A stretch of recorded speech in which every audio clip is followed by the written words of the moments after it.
আসসালামু আলাইকুম। অসংখ্য ধন্যবাদ ভাইজান আপনাকে কথা বলার সুযোগ করে দেওয়ার জন্য। তো ভাইজান সর্বপ্রথমে জানতে চাচ্ছি আপনি কেমন আছেন? আলহামদুলিল্লাহ।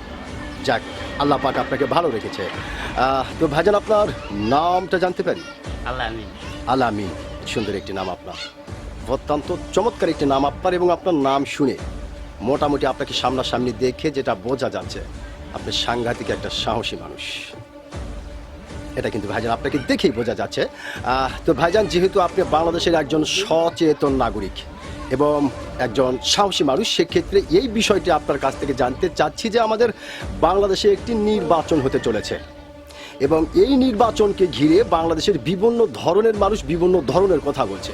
কেউ বলছে এই নির্বাচন আওয়ামী লীগ ছাড়া জায়েজ হবে না, আবার কেউ বলছে না এই নির্বাচন গণতান্ত্রিকভাবেই হচ্ছে, সুষ্ঠুভাবেই হচ্ছে। তো ভাইজান আপনি একজন সাহসী মানুষ এবং সচেতন নাগরিক হিসাবে আপনার কাছ থেকে জানতে চাই যে আপনি কোনটা মনে করেন? যাই দেশটাকে ভালো রাখবে এবং যাই হোক আল্লাহর রাস্তা থেকে ইসলাম ভালোভাবে আনবে, দেশটাকে সুস্থভাবে রাখবে। হ্যাঁ। এই বিষয়ে ভালো যাই আনতে পারবে তাই সফলতা অর্জন করবে, অর্জন করতে পারবে।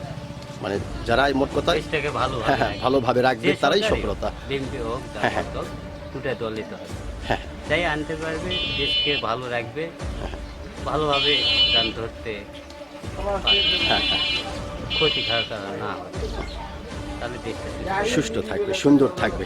অসংখ্য ধন্যবাদ ভাইজান আপনাকে। আপনি খুব সুন্দর একটি কথা বলেছেন এবং অত্যন্ত গুরুত্বপূর্ণ একটি কথা বলেছেন। আপনি বলেছেন যারাই, যেই দেশের সরকার হোক বা যারাই আসুক, যারা বাংলাদেশের যাতে ভালো রাখে, বাংলাদেশের মানুষকে ভালো রাখে, তাদের জন্যই তো আপনি এই কথাটি বললেন, তাই না? অসংখ্য ধন্যবাদ। আসলে আপনি সত্যিকারের একজন সাহসী মানুষ। আপনি আপনার সাহসিকতার পরিচয় দিয়েছেন।